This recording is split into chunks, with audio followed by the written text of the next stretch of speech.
నమస్కారం అండి. Granny kitchen స్వాగతం. ఈ రోజు మన అమ్మమ్మ గారి చేతి వంట మరి సాబుదాను బియ్యంతో అప్పడాలు చేసుకున్నాం. వడియాలు అప్పడాలు ఎలా ఇప్పుడు పొయ్యి మీద గిన్నె పెట్టుకున్నాం. ఈ గిన్నెలో మనం 12 గ్లాసుల నీళ్లు పోసినాం. ఈ గ్లాస్తో మనము 12 గ్లాసుల నీళ్లు పోసినాం. గ్లాస్తో అది వేడవుతోంది. ఇప్పుడు ఈ గ్లాస్తో మనం పిండి తీసుకున్నాం. బియ్యం పిండి. ఏం పిండి అంటే బియ్యం పిండి, సాబుదాను. ఇప్పుడు దీంట్లో మనం గిన్నె తీసుకున్నాం. ఈ గిన్నెలో మనం 1 గ్లాస్ నీళ్లు పోసుకున్నాం.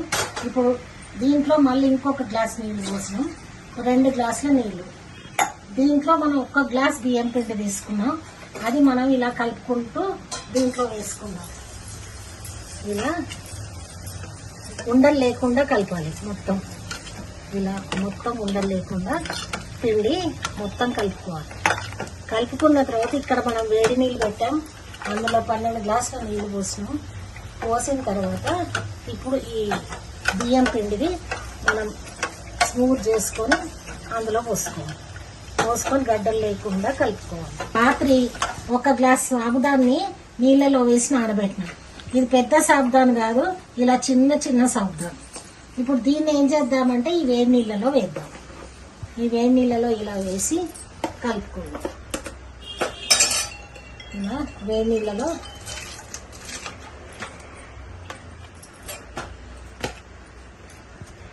ఇలా సాబ్దాన్ని వేసి ఇలా కలుపుకుంటున్నాం. ఈ సాబ్దాన్ని మెత్తగా ఉడకాలి. ఇందులోకి మనం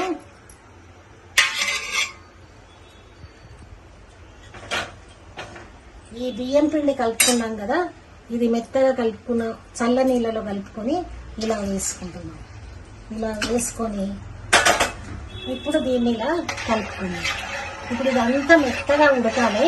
ఉడికిన తర్వాత కొంచెం ఉప్పు, కొంచెం జీలకర్ర, కొంచెం నువ్వులు వేసినాం. ఇప్పుడు ఇలా ఉడుకుతుంది చూడండి. చిక్కగా అయింది. ఇప్పుడు ఇలా చిక్కగా ఉడికింది. ఇప్పుడు ఇలా చిక్కగా ఉడుకుతుంది. ఇప్పుడు దీంట్లో మనం కొంచెం ఉప్పు వేసుకుందాం. కొద్దిగా సాల్ట్ వేయాలి. సాబ్దాన్లో ఉప్పు ఉంటుంది. కొంచెం సాల్ట్, ఉప్పు. తర్వాత అందులో కొన్ని నువ్వులు, కొంచెం జీలకర్ర. ఇలా కలుపుకుందాం. కలుపుకొని బంద్ చేద్దాం. స్టవ్ బంద్ చేస్తున్నాం. దీన్ని మనము చల్లారిన తర్వాత మళ్ళీ మనం పెట్టుకోవాలి. అది ప్లాస్టిక్ కవర్ మీద పెట్టుకోవాలి, లేదా తడి గుడ్డ మీద కూడా పెట్టుకోవచ్చు. ఆరబెట్టుకున్న తర్వాత మళ్ళీ చూపిస్తాం. ఇలా సాబ్దాను బియ్యం పిండి, అందులో జీలకర్ర, నువ్వులు, ఉప్పు వేసుకున్నాము. దీంట్లో మళ్ళీ మనం 2 ఎండుమిర్చి చిదిమేసిన లేదా పచ్చిమిర్చి కూడా వేసుకోవచ్చు. ఇప్పుడు ఇలా మనం ఇవన్నీ పెట్టుకుంటున్నాం. ఇలా చిన్న చిన్నగా పెట్టుకోవచ్చు, పెద్ద పెట్టుకోవచ్చు. మీకు ఎంత ఇష్టం ఉంటే అంత ఇలా పెట్టుకోవాలి. తర్వాత మనకు ఎండిన తర్వాత, వేపిన తర్వాత మీకు చూపిస్తాం. మొత్తం అన్నీ కూడా వడియాలు ఎండబెట్టుకోవాలి. ఇది సాబ్దాను బియ్యం పిండి అప్పడాలు. ఇవి ఎండిన తర్వాత మళ్ళీ మీకు నేను చూపిస్తాం. నాకు ఇలా ఎండినవి సాబుదాను బియ్యం పొడి కలిపిన వడియాలు. అందులో జీలకర్ర, నువ్వులు అన్నీ వేసుకున్నాం మనం. కారం, ఉప్పు ఇలా అయినాయి. ఇప్పుడు దీన్ని మనం నూనె పెట్టుకున్నాం. ఈ నూనెలో మనం వేడి చేద్దాం. ఇప్పుడు దీన్ని నూనెలో పెట్టాం. ఇప్పుడు మనకు నూనె కాగింది. కడాయి పెట్టి నూనె పోసుకున్నాం. ఆ నూనె కాగింది. ఇప్పుడు వీటిలో మనం ఈ వడియాలు వేసుకుందాం. ఎలా పొంగుతాయో చూద్దాం.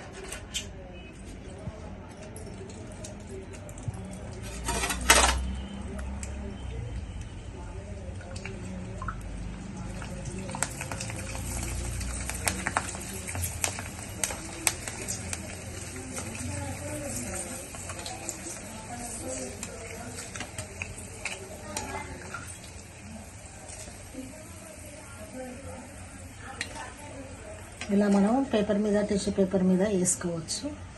ఇంకా కొన్ని కాలుస్తున్నాం చూడండి.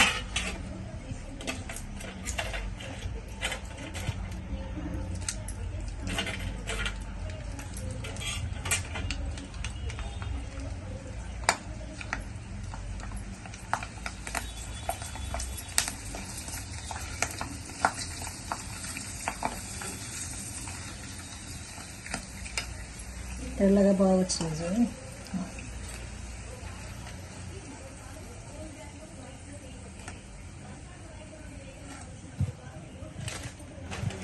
వడియాలు ఇట్లా క్రిస్పీగా మంచిగా కరకరలాడుతూ వచ్చినాయి. చాలా ఎమ్మిగా ఉన్నాయి. ఉప్పు ఎక్కువ వేస్తే మళ్ళీ ఉప్పు ఎక్కువ అవుతుంది.